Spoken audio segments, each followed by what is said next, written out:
नमस्कार, बहुत स्वागत है आपका न्यूज 18 आप देख रहे हैं। मैं हूं आपके साथ अंशिका पाठक। शुरुआत करेंगे बुलेटिन की बड़ी खबर के साथ। दिल्ली से इंडिगो विमान से रायपुर और गुवाहाटी जाने वाली फ्लाइट के यात्री काफी परेशान हो गए हैं। आज सुबह दिल्ली से लखनऊ जाने वाले इंडिगो फ्लाइट करीब 2 घंटा लेट हुई। सुबह करीब 5:30 बजे उड़ान भरने वाले विमान ने करीब 8 बजे लखनऊ के लिए उड़ान भरी। यात्रियों ने बताया कि इसी कनेक्टिंग विमान में रायपुर और गुवाहाटी जाने वाले यात्री भी सवार थे, जिन्हें उतार दिया गया। एक यात्री को कहा गया कि करीब 12 बजे उन्हें भेजा जाएगा, वो चाहे तो टिकट कैंसिल करवा लें। इस मामले पर फिलहाल विमान कंपनी की तरफ से कोई जवाब नहीं मिला है। इन दिनों इंडिगो ने बहुत ज्यादा परेशान कर दिया है यात्रियों को और यात्री परेशान हो रहे हैं। एक बार फिर ये मामला सामने आया, जहां दिल्ली से इंडिगो विमान से रायपुर और गुवाहाटी जाने वाली फ्लाइट के यात्री काफी परेशान हुए हैं। दिल्ली से रायपुर वाया लखनऊ ट्रैवल कर रहे थे। 5:45 से हमारी फ़्लाइट थी। 5 बजे हम लोगों को जहाज़ में बैठा दिया गया और ठीक 6:15 बजे जहाज़ को रनवे पे ले जाके रनवे पे ही खड़ा कर दिया गया। आधा घंटा जहाज़ रनवे पे खड़ा रहा और उसके बाद जहाज़ को वापस बे में ले आए और बोले कि ये फ़्लाइट आगे अभी ठीक होगी, इंजन फेल हो गया। आफ्टरवर्ड्स उन्होंने जो हम लोग कनेक्टिंग फ़्लाइट्स के पैसेंजर थे रायपुर के और गुवाहाटी के, हमको उतार दिया गया कि आपको हम 12 बजे की फ़्लाइट से वहाँ भेज देंगे। हमें कंफर्म किया गया 12:35 की डायरेक्ट फ़्लाइट अवेलेबल है, उससे आपको भेज दिया जाएगा।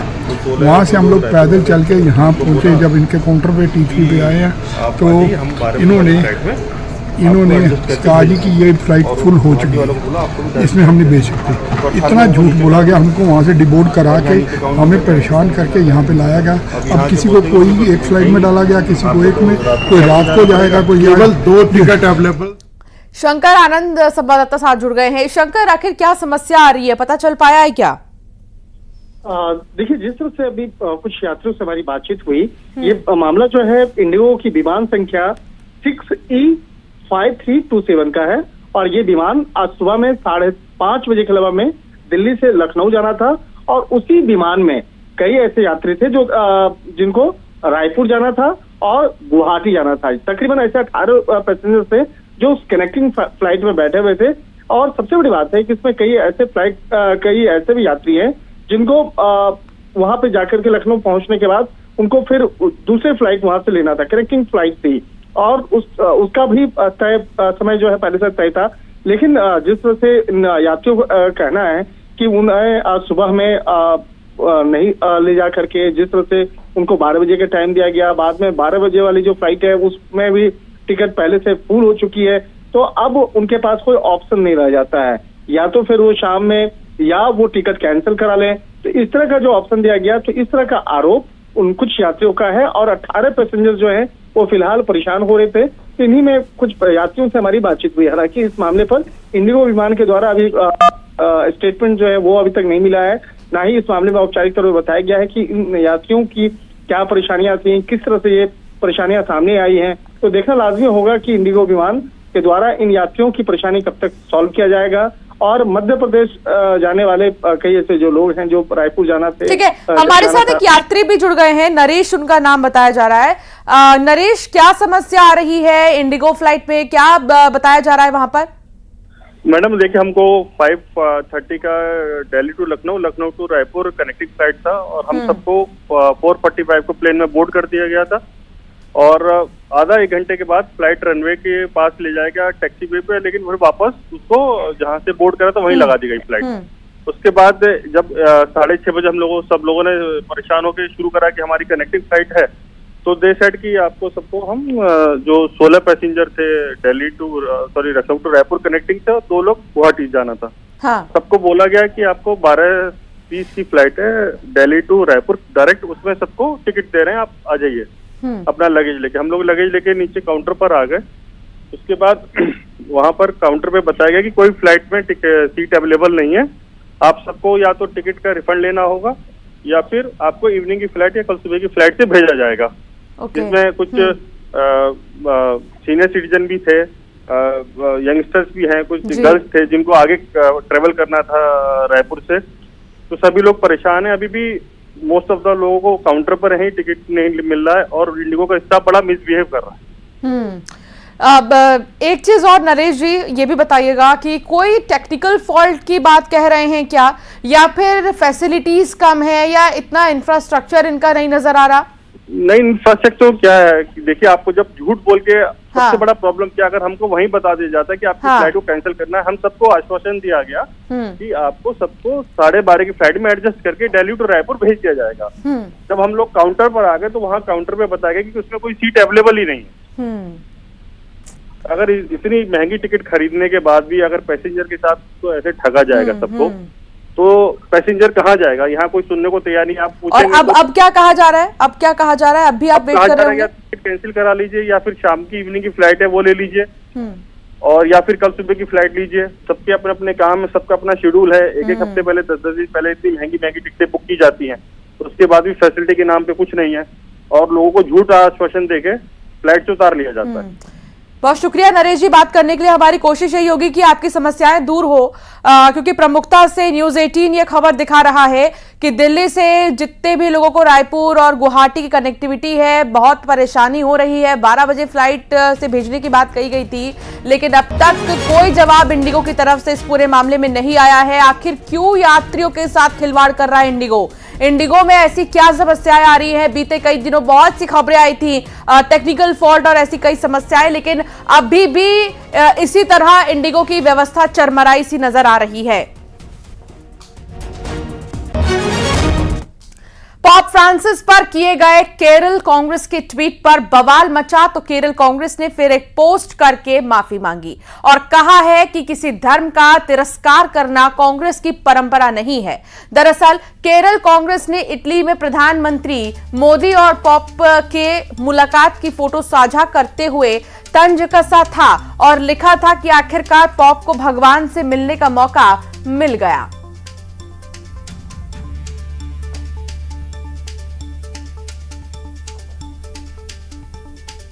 तो ये 5 तस्वीरें आपको दिखा रहे हैं। पॉप फ्रांसिस पर किए गए केरल कांग्रेस के ट्वीट पर अब बवाल मचा, तो केरल कांग्रेस ने पोस्ट करके माफी मांगी और कहा कि किसी धर्म का तिरस्कार करना कांग्रेस की परंपरा नहीं है। उसको कवर करने की भी कोशिश की गई।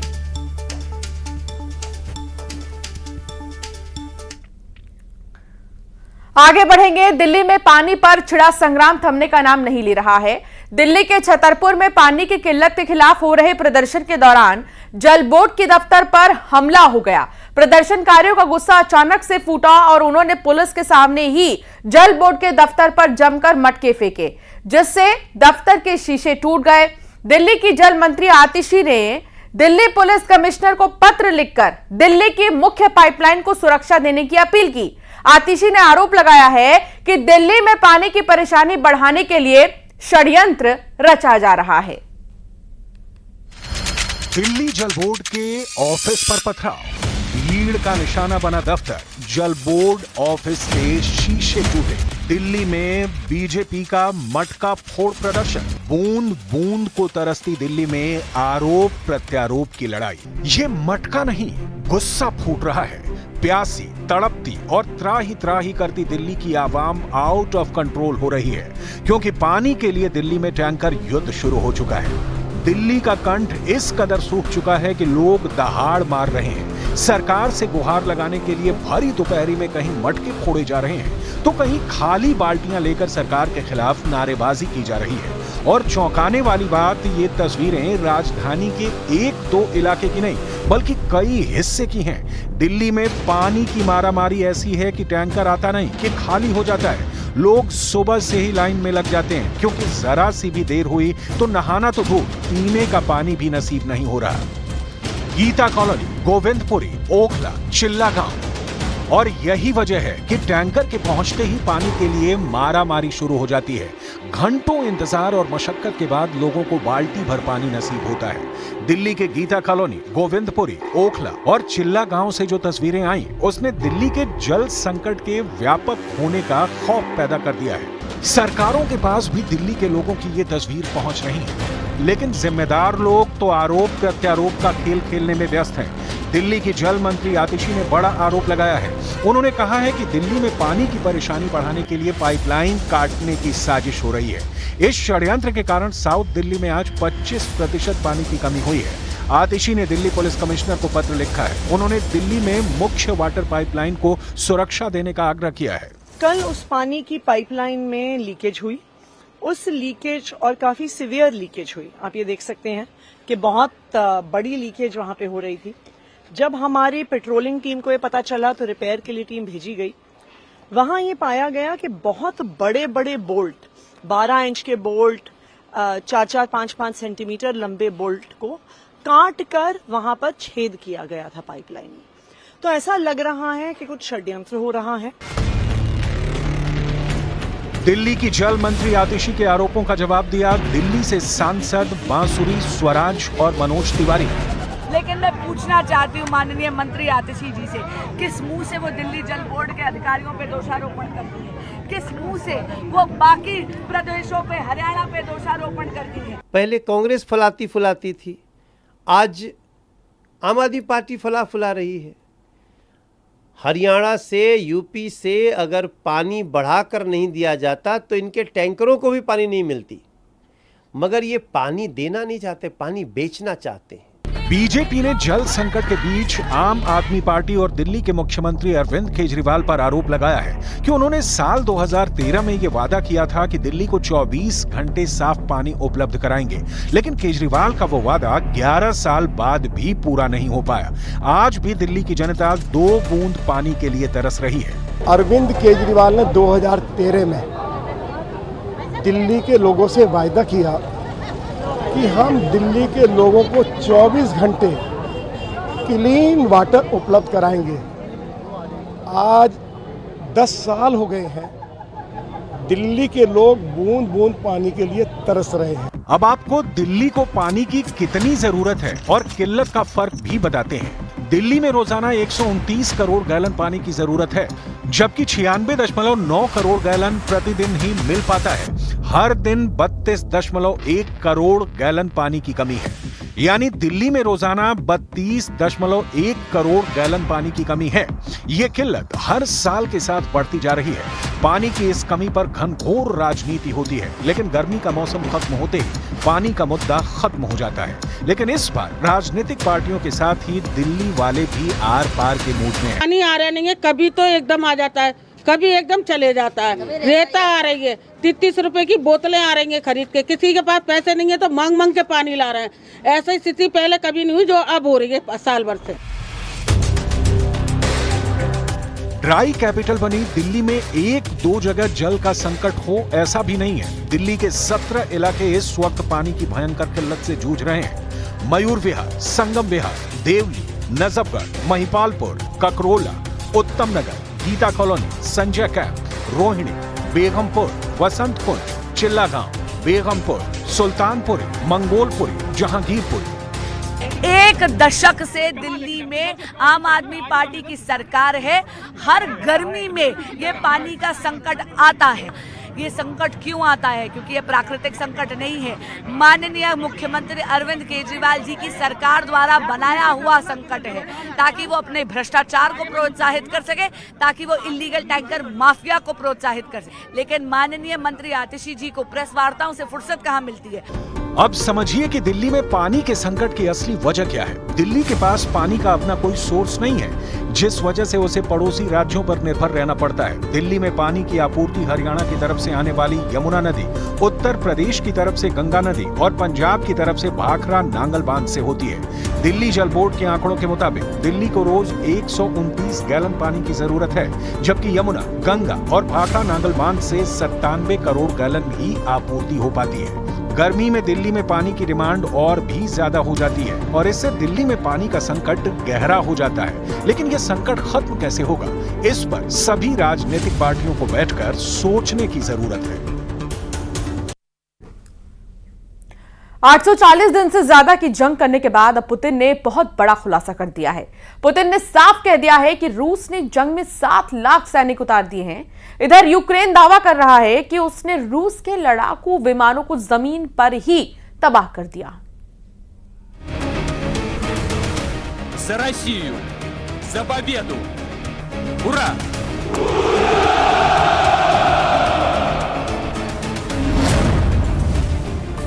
युद्ध में उतरे 7 लाख सैनिक। पुतिन की विश्व युद्ध तैयारी। लगभग 3 साल से चल रही रूस यूक्रेन की जंग अब दुनिया की कोई ताकत रोक नहीं पाई। नाटो के 32 देश मिलकर भी रूस को कभी हरा नहीं पाएंगे। पुतिन ने 15 जून 2024 को ऐलान कर दिया है और दुनिया को बता दिया है कि रूस ने यूक्रेन जंग में 7 लाख सैनिकों को झोंक दिया है। जरा देखिए पुतिन के तेवर क्या बता रहे हैं। У нас в зоне специальной военной операции почти 700 тысяч. У нас в зоне специальной военной операции почти 700 тысяч. जो हवा में मारेगा वही जमीन पर जीतेगा। जरा अंदाजा लगाइए, 7 लाख सैनिक जमीन पर लड़ेंगे और आसमान से रूसी जेट और मिसाइलें जब यूक्रेन और नाटो देशों पर हमला करेंगी तो क्या हाल होगा। असली जंग तो अब शुरू हुई है। रूस ने यूक्रेन और नाटो के खिलाफ एक ऐसा शैतान उतार दिया है जो जमीन से आकाश तक यूक्रेन के चीथड़े उड़ा रहा है। आखिर रूस के Su-34 लड़ाकू विमान में ऐसा क्या है जिसे देखकर यूक्रेन और नाटो की वायुसेना खौफ में आ गई है। रूस ने उतारा 2-in-1 शैतान। लगभग 36 महीने की जंग में ऐसा पहली बार हुआ है कि रूस के लड़ाकू विमान 40,000 फीट से बम बरसा रहे हैं, जबकि 400 फीट से गोलियां बरसा रहे हैं। आखिर पुतिन ने इस लड़ाकू विमान को 800 दिन के बाद अब जंग में क्यों उतारा है? 40,000 फीट से बम मारा, 400 फीट से गोलियां बरसाई। चाहे रूस के जनरल हों या फिर यूक्रेन या नाटो के जनरल, सभी का मानना है कि जिसकी वायुसेना और हवाई सेना की ताकत सबसे प्रचंड होगी, वही युद्ध का विजेता होगा। पिछले 21 दिनों से रूस पूर्वी, दक्षिणी और उत्तरी यूक्रेन पर भीषण हमले कर रहा है। रूस के इन हवाई हमलों में जहां इस्कंदर और किंजल जैसी बेहद ताकतवर मिसाइलें शामिल हैं, वहीं ईरान के शाहिद 136, शाहिद 131 और अराश 2 जैसे आत्मघाती हमले यूक्रेन के काल बन चुके हैं। यहां तक कि रूस की रॉकेट आर्मी ने पूर्वी यूक्रेन को मौत का किला बना दिया है। लेकिन इतने प्रचंड हमलों के बावजूद यूक्रेन नाटो के दम पर जंग में टिका हुआ है।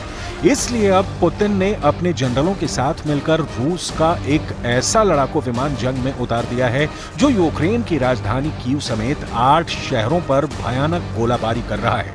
रूस का Su-35 एक ऐसा लड़ाकू विमान है जिसे 2-in-1 शैतान कहा जाता है। रूस का Su-34 एक ऐसा फाइटर है जिसके अंदर फाइटर जेट और बम वर्षक विमान दोनों की जबरदस्त खूबियां हैं। डिफेंस एक्सपर्ट्स के मुताबिक जंग के मैदान में जहां ये Su-34 लड़ाकू विमान अमेरिका के 4थी पीढ़ी के F-16 और 5वीं पीढ़ी के F-35 फाइटर जेट पर भारी पड़ रहा है, तो वहीं बम वर्षक विमान के रूप में Su-34 अमेरिका के B-1B, B-2 और B-52 बम वर्षक पर 21 साबित हो रहा है। एक अनुमान के मुताबिक रूस का Su-34 फाइटर अब तक यूक्रेन पर 500 हवाई हमले कर चुका है।